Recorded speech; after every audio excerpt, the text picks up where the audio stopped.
졌었어. 안에서 살았어.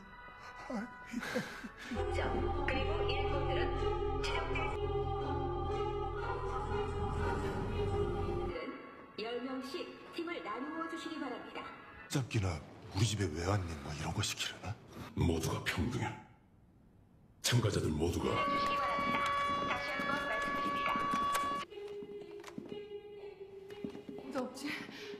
나 아직 짝이 없는데. We'll make sure no trace of it remains by the time that Frontman speaking.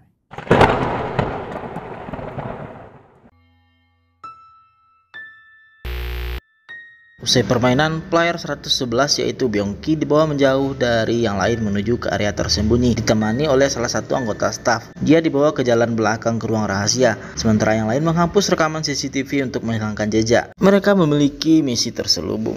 Kembali ke asrama, Gi-hun mulai curiga kepada Sang-woo yang tidak sepenuhnya jujur tentang seluruh pertunjukan gulali tadi. Meskipun dia menyimpan kekhawatirannya untuk dirinya sendiri untuk saat ini. Yang lebih mendesak dari itu adalah Do-soo yang memutuskan untuk melanggar aturan dan akhirnya memakan porsi lebih telur dan air, sehingga ini membuat 5 kontestan kelaparan. Salah seorang marah, dia marah kepada Do-soo sehingga Do-soo memukuli pria itu sampai mati. Sementara para staf hanya melihat dan tidak bergeming. Satu-satunya hal yang berubah adalah celengan besar. Karena pemain yang sudah meninggal ini dihapus sehingga lebih banyak uang ditambahkan.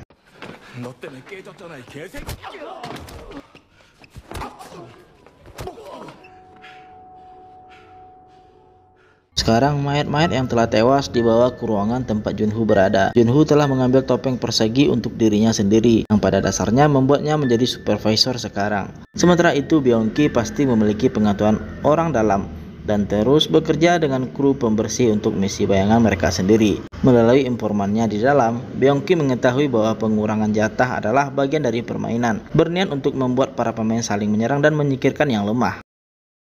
Saat dia makan telur, Byongki mendapatkan pesan lain meskipun dia melahapnya usai melihat isi pesannya yang intinya bocoran game berikutnya yang Byongki diberikan petunjuk singkat. Dia diberitahu untuk tetap dengan tim terkuat, di mana saat dia kembali ke asrama dia memilih Gong Do-soo. Seperti yang diharapkan, dia bekerja sama dengan Do-soo dan bahkan memberitahu apa pertandingan berikutnya untuk mempermanis kesepakatan. Selama lampu padam, semua mereka pun pecah. Ketegangan meningkat sejak Do-soo dan gengnya mengejar kontestan lain dengan pecahan kaca dan pisau. Lampu berkedip tanpa henti saat yang lain berusaha bertahan dari serangan gencar mereka. Sementara itu Gi-hun khawatir mencari keberadaan player nomor 1 yaitu kakek Il-nam. Berharap orang tua itu baik-baik saja. Namun kakek Il-nam tidak di tempat tidurnya meskipun dan sebagai kelompok berebut untuk menemukannya. Sang Byok bergabung dengan kelompok Gi-hun. Sementara pertikaian akhirnya menyebabkan Il-nam berdiri di atas tempat tidur dan memohon kepada mereka semua untuk berhenti.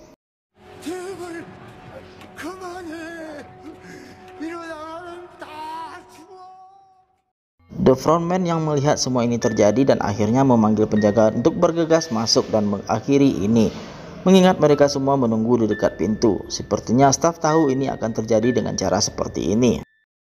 Saat pertarungan ini berakhir, tim dari Gi-hun bertanya satu sama lain nama mereka. Pada saat nomor 1 ditanya mengenai namanya, dia tidak bisa menjawab. Ia nampaknya karena dia mengalami demensia.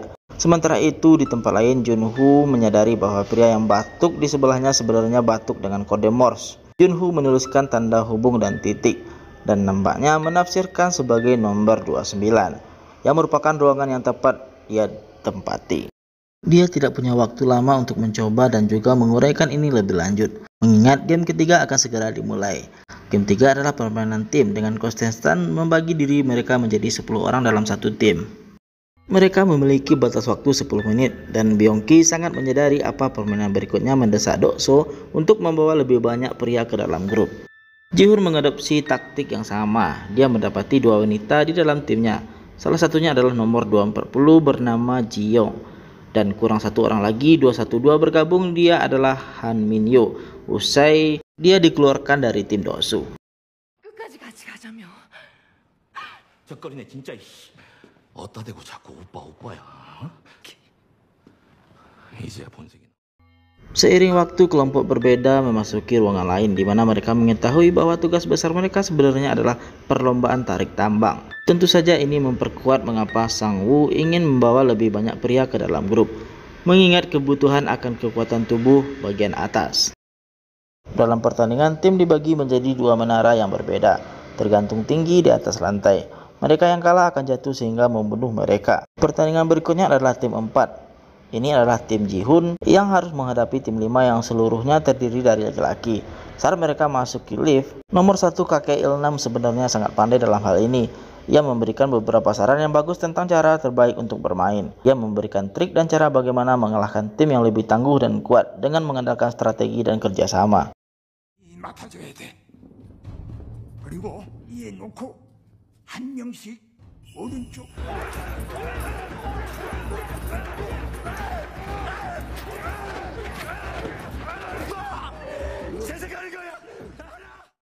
Sementara itu, para pekerja terus menipu frontman dan yang lainnya yang bertanggung jawab. Setelah menandai salah satu peti mati dengan salib berdarah terakhir kali, peti itu dijatuhkan sebelum mengenai insinerator. Junho yang menyamar sebagai nomor 29 juga mengikuti nomor 8 ke ruang rahasia. Kembali di asrama, kelompok Gi-hoon mendirikan barikade yang tidak mau mengambil risiko mengingat serangan sebelumnya. Mereka tidak akan melihat pembantaian lagi dan Gi-hoon bahkan memiliki beberapa pilihan kata untuk Doksu juga. Dia memperingatkan Doksu agar dia tidak berpuas diri dan menunjukkan bahwa preman yang bersamanya tidak bisa dipercaya. Seperti yang mereka katakan, tidak ada kehormatan di antara pencuri. Sekarang Byung-ki memiliki kesepakatan dengan para pekerja korup di dalam game. Dengan dihapusnya rekaman CCTV, dia digunakan untuk membantu para pekerja itu mengangkut organ dari Mount Mayer ini dan dilarikan ke kapal menuju daratan. Sebagai gantinya, dokter diberitahu seperti apa game berikutnya dan diberi keuntungan berbeda. Organ-organ itu digantungi dan diserahkan kepada anggota staf nomor 28 dan nomor 29. Sekarang 29 sebenarnya adalah Junho yang menyamar tentu saja, dan dia melakukan pekerjaan yang relatif baik dalam membaur. Setelah kepergian nomor 28 dan nomor 29, Dr. Byung-ki mulai kehilangan kepercayaan pada penjaga yang tersisa, terutama ketika para staf menolak untuk mengungkapkan detail tentang pertandingan berikutnya sebab mereka belum mengetahuinya. Byung-ki marah dan membunuh salah satu dari mereka. Dia keluar dari lorong-lorong dan menuju ke ruangan yang berliku-liku, naik melalui banyak pintu dan jelas terlihat dari sejumlah kamera yang berbeda. Frontman tiba dan menembak mati pekerja yang tidak bertopeng saat Byung-ki menonton dengan kaget.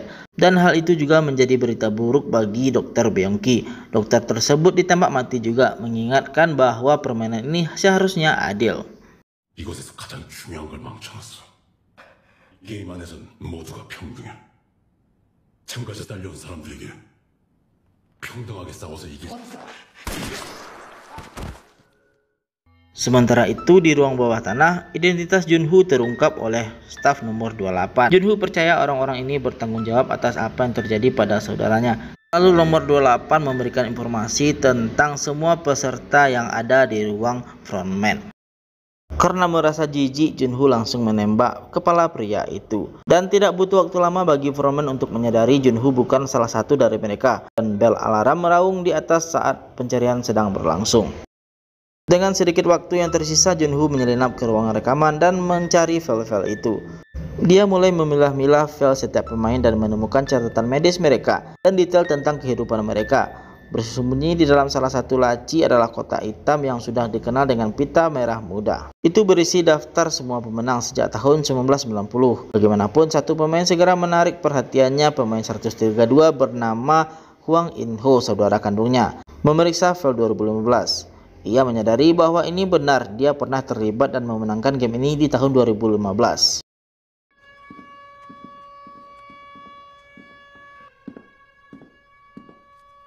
보이지 않습니다. 분명히 안에 있어.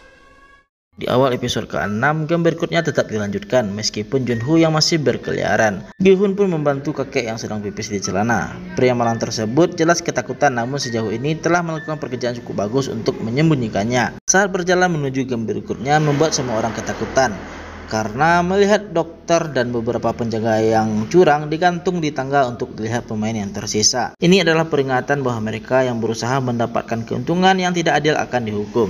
Sementara itu, Junho mengambil foto semua bukti yang ada di arsip. Panggilan telepon membawa frontman untuk kembali dan Junho bersembunyi ketika dia berbicara bahasa Inggris kepada siapapun yang ada di saluran telepon itu.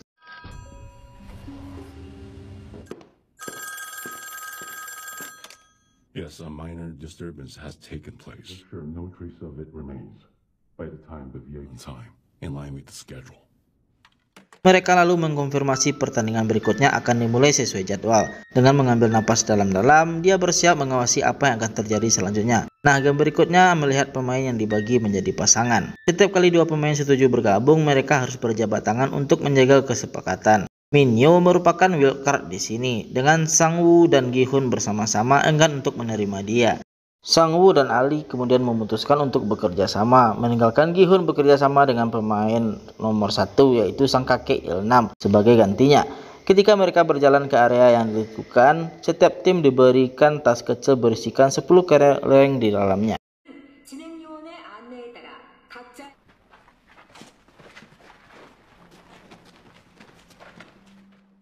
Pemenang di permainan kali ini adalah pemain yang berhasil mengambil semua kelereng dari yang lain. Mereka memiliki waktu 30 menit untuk melakukan ini, namun itu lebih mudah diucapkan daripada dilakukan. Setiap orang telah memilih orang yang sangat dia percayai untuk menjadi pasangannya, sehingga latihan ini atau permainan kali ini sangat menyenangkan bagi mereka semua. Lalu semua orang mulai bekerja memainkan serangkaian permainan yang berbeda. Pemain 001 si kakek tiba-tiba demensia dan menolak untuk bermain. Dengan terpaksa, Gi-hun pun kemudian memaksa kakek itu untuk bermain. Do-soo hampir dikalahkan oleh anak buahnya sendiri. Namun berkat bantuan dari staf, Do-soo pun diizinkan untuk memilih permainan lain yang menyelamatkannya. Di saat yang sama, Sae-byo membuka lebih banyak mengenai masa lalunya kepada Ji-young, termasuk bagaimana dia kabur dari Korea Utara. Dia menginginkan hadiah uang supaya dia bisa membawa seluruh keluarganya bersama dan juga pergi ke Pulau Jeju. Pada akhirnya pasangan itu pun bermain, dengan pemenang ditentukan siapa yang melempar kelereng paling dekat ke dinding. Akhirnya Ji-young mengorbankan dirinya kepada Sae-byo dengan sikap yang indah ketika dia mengakui bahwa dia tidak memiliki hal lain untuk hidup. 좀 멋있게 좀 지게 해줘라. 혼자 해. 너는 여기서 나갈 이유가 있지만 제주도에 두고 가. Sementara itu, Sang-woo dan Ali bermain dan pada akhirnya memutuskan untuk bekerja sama dan juga mengejar tim lain. Sang-woo mendorong Ali menyerahkan kelerengnya, menukarnya dengan sekantong batu. Dia memanfaatkan pria malang itu dan juga meninggalkannya tanpa apa-apa selain peluru ke otak yang membunuh Ali. Saat waktu habis, suara tembakan pun bergema di seluruh area. 해줘서 이름이 생각났어. 1번